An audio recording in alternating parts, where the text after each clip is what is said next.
Hi friends, నేను మీ ఉషాని. మీరు బాగున్నారా? నేను కూడా బాగున్నాను. మీరు బాగుండాలని మనస్ఫూర్తిగా కోరుకుంటున్నాను. ఇవాళ మన రెసిపీ వచ్చేసి వెజ్ బిర్యానీ. ఎంత సింపుల్గా సూపర్గా పొడి పొడిలాడుతూ ఎలా చేసుకోవాలో చూద్దామా. అంతకంటే ముందుగా మన ఛానల్ని కొత్తగా చూసినట్టు లైక్ చేయండి, షేర్ చేయండి, కామెంట్ చేయండి, బెల్ కొట్టండి, సబ్స్క్రైబ్ చేసుకోవటం మాత్రం మర్చిపోమాకండి ఫ్రెండ్స్. చూసారుగా ఎంత పర్ఫెక్ట్గా ఎంత బాగొచ్చిందో. ఇంకెందుకు ఆలస్యం, రెసిపీలోకి వెళ్దాం రండి ఫ్రెండ్స్. ముందుగా 2 గ్లాసులు బియ్యం తీసుకొని ఇట్లా నానబెట్టుకోవాలి. ఈ గ్లాస్తో తీసుకుంటున్నాను నేను 2 గ్లాసులు.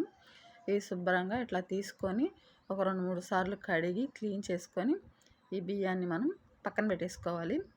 మినిమం ఒక గంట కానీ అరగంట కానీ నానబెట్టుకోండి. నేనైతే ఒక అరగంట నానబెట్టాను. ముందుగా స్టవ్ వెలిగించుకొని బాండి పెట్టుకుందామండి. దీంట్లోనే 1 టేబుల్ స్పూన్ నెయ్యి వేసుకుందామండి. 2 టేబుల్ స్పూన్ ఆయిల్ కూడా వేసుకుందామండి.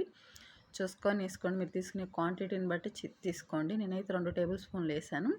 ఈ మొత్తం కొంచెం లైట్గా వేడైన తర్వాత దీంట్లోకి చెక్క, లవంగాలు, యాలకులు, స్టార్ పువ్వు 1, అలాగే పలావ్ ఆకులు ఒక 3 వేస్తున్నాను. ఇవి లైట్గా కొంచెం ఫ్రై అవ్వాలి. ఈ నేతిలో కొంచెం లైట్గా ఫ్రై అయిన తర్వాత ముందుగా మనం కట్ చేసి పెట్టుకున్న క్యారెట్, క్యాప్సికమ్, పచ్చిమిర్చి, ఉల్లిగడ్డలు వేసుకోవాలి. నేను ఒక 2 ఉల్లిగడ్డలు తీసుకున్నాను. క్యారెట్ చిన్న సైజు 2 తీసుకున్నాను. క్యాప్సికమ్ 1 తీసుకున్నాను. పచ్చిమిర్చి 4 తీసుకున్నాను. మొత్తం వేసుకొని కొంచెం లైట్గా ఫ్రై అయిన తర్వాత దీంట్లోనే మనం ముందుగా కట్ చేసి పెట్టుకున్నాం కదా టమాటా ముక్కలు, అవి కూడా వేసుకోవాలి. 2 వేసుకున్నాను నేను.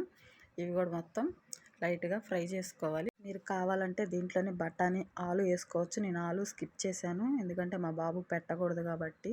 మీకు కావాలంటే వేసుకోండి. మీకు ఏమి కావాలంటే అవి అన్ని వెజిటేబుల్స్ వేసుకోండి. అప్పుడే చాలా బాగుంటుంది కదా. ఇలా కూడా బాగుంది. దీంట్లోనే కొంచెం త్వరగా మగ్గడానికి నేను గళ్ళుప్పు వేస్తున్నాను. 1.5 స్పూన్ కొంచెం పసుపు వేసాను. ఇవి మొత్తం కొంచెం బాగా కలిసేలా కలుపుకోవాలి. చికెన్ తినని వాళ్ళు ఉంటారు కదా, వాళ్ళ కోసం ఇది పర్ఫెక్ట్గా బాగుంటుంది. చాలా బాగుంటుంది వెజ్ బిర్యానీ. ఖచ్చితంగా ప్రతి ఒక్కరు ట్రై చేయండి. అలాగే కొంచెం కరివేపాకు, కొంచెం కొత్తిమీర వేస్తున్నాను. ఒక గుప్పడి పుదీనా వేస్తున్నాను, ఎందుకంటే పుదీనా ఫ్లేవరే కొంచెం ఎక్కువగా ఉండాలి కదా పలావ్లోకి అనేసి. కొంచెం ఇవన్నీ బాగా కలిసేలా కలుపుకోవాలి. చాలా ఈజీ అండి. బ్యాచిలర్స్ అయినా కూడా చేసుకోవచ్చు పర్ఫెక్ట్గా. తప్పకుండా ప్రతి ఒక్కరు ట్రై చేయండి. ఈ రెసిపీ మీకు నచ్చింది అనిపిస్తే ప్లీజ్ లైక్ చేయండి, సపోర్ట్ చేయండి, షేర్ చేయండి. మీ ఫ్రెండ్స్కి, రిలేటివ్స్ కూడా మీకు ఉపయోగపడుతుందని ఆశపడుతున్నా. అలాగే కొంచెం అక్కడ మసాలా వేసుకుందామండి. ధనియాల పొడి, అల్లం చిన్నులపాయ పేస్టు 3 కలిపిన పొడి అండి. 1.5 వేసాను, సరిపోతుంది. చూసారుగా, ఇది ఇలా మసాలాల్లో వేసుకుంటే ఈ ఫ్లేవర్ అంతా వీటికి పడుతుంది, ఈ వెజిటేబుల్కి అంతా పడుతుంది. అలాగే కొంచెం గరం మసాలా వేస్తున్నాను. ఇదంతా కొంచెం బాగా కలిసేలా కలుపుకోవాలి. సబ్స్క్రైబ్ చేసుకోవటం మర్చిపోమాకండి ఫ్రెండ్స్. మన ఛానల్ ఫాలో అవ్వండి, అన్ని వీడియోస్ చూడండి. మీకు ఏ రెసిపీ కావాలో కామెంట్ బాక్స్లో కామెంట్ చేయండి. అలాగే బ్యాచిలర్స్ కూడా ఎంతో ఈజీగా పర్ఫెక్ట్గా చేసుకునే వెజ్ పలావ్ ఖచ్చితంగా ట్రై చేయండి. ట్రై చేసి మీకు ఎలా వచ్చిందో కామెంట్ బాక్స్లో కామెంట్ చేయండి. నేను ఇక్కడ ఒక గ్లాస్ చూపిస్తున్నాను కదా, గ్లాస్కి 2 గ్లాసులు చొప్పున 4 గ్లాసులు వాటర్ తీసుకోవాలి. కానీ ఇప్పుడు కాదు, ఇప్పుడు ముందుగా మనం దీంట్లో రైస్ అంతా తీసుకొని వేసుకుందామండి. రైస్ వాటర్ ఏమీ లేకుండా రైస్ వేసుకుందామండి. ఇలా వేసుకుంటాం వల్ల ఈ మసాలాల్లో ఈ రైస్ బాగా కొంచెం ఫ్రై అయ్యి చాలా బాగుంటుంది. తినేటప్పుడు కూడా చాలా టేస్టీగా ఉంటుంది. చూసారుగా, మొత్తం రైస్ ఇలా వేసుకున్న తర్వాత ఇలా శుభ్రంగా మొత్తం మంచిగా అన్ని కలిసేలా కలుపుకోవాలి. ఇలా కలుపుకొని కాసేపు దీన్ని మూత పెట్టుకొని కొంచెం సేపు ఒక 5 మినిట్స్ అట్లా ఉడికించుకుందామండి. అప్పుడు బాగా ఈ ఫ్లేవర్స్ అన్నీ ఈ బియ్యానికి కూడా పడతాయి. ఒకసారి మూత తీసి చూద్దామండి. ఇది ఒక 5 మినిట్స్ అయింది కదా, ఒకసారి తీసి చూద్దాం. చూసారా, బాగా వచ్చింది. అలాగే మన ఛానల్లో చికెన్ పలావ్ ఉంది.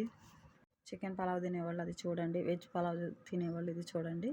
అలాగే ఇక్కడ మనం ఏ గ్లాస్తో అయితే ఇందాక బియ్యం కడిగి పెట్టుకున్నామో అదే గ్లాస్తో 2 గ్లాసులు వాటర్ పోస్తున్నాను. 4 గ్లాసులు కదా పోయాల్సింది, 2 పోస్తున్నాను. ఆల్రెడీ మనం బియ్యం నానబెట్టుకున్న వాటర్ ఒక 2 గ్లాసులు ఉన్నాయి. ఇవి ఆ వాటర్ అవి పోస్తున్నాను. గ్లాసుకి 2 గ్లాసులు చప్పున పోస్తున్నాను. ఇవి కొంచెం మాకు ఈ రైస్ అన్నం అయ్యేవి, అందుకని నాకు 2 గ్లాసులు పట్టింది. అదే మీరు తీసుకున్న బియ్యాన్ని బట్టి మీరు చూసుకోండి. మామూలుగా అన్నం తక్కువ అయ్యేదైనా 1.5 పడుతుంది. అందులో నేను 1/2 అవరే కదా నానబెట్టుకున్నాను. ఇలా ఉన్నప్పుడే మనం దీన్ని ఉప్పు చూసుకోవాలి. నాకు ఉప్పు సరిపోలేదు, అందుకని నేను ఇక్కడ కొంచెం ఉప్పు వేసుకుంటున్నాను, 1 స్పూను. మీరు మీ టేస్ట్ని బట్టి చూసుకొని వేసుకోండి. ఇదంతా ఒకసారి మళ్ళీ కలుపుకొని మనం మంచిగా మూత పెట్టేసుకుందాం అండి. ఇలా మూత పెట్టేసిన తర్వాత ఒక 10 మినిట్స్ తర్వాత నేను మధ్యలో ఒకసారి చూసానండి. మళ్ళీ మూత పెట్టేశాను. మళ్ళీ ఒక 5 మినిట్స్ తర్వాత చూస్తే మొత్తం బాగా కుక్ అయింది. చూసారు ఎంత పర్ఫెక్ట్గా బాగా వచ్చిందో. బాగా చూడండి, పొడి పొడిగా పర్ఫెక్ట్గా వచ్చింది. ఇట్లా పక్కా కొలతలతో చేసుకుంటే చాలా బాగుంది వెజ్ బిర్యానీ. ఎంత చేతగాని వాళ్ళైనా ఈజీగా చేసుకోవచ్చు. ఇదైతే రెడీ అయిపోయిందండి. మనం చివరిగా కొంచెం కొత్తిమీర చల్లుకుందామండి. ఈ వెజిటబుల్ పలావ్ మీ అందరికీ నచ్చిందని అనుకుంటున్నాను. నచ్చితే ప్లీజ్ ఒక లైక్ చేయండి, షేర్ చేయండి, కామెంట్ చేయండి, సబ్స్క్రైబ్ చేసుకోవటం మర్చిపోమాకండి. మరొక రెసిపీతో మళ్ళీ కలుద్దాం. Bye friends.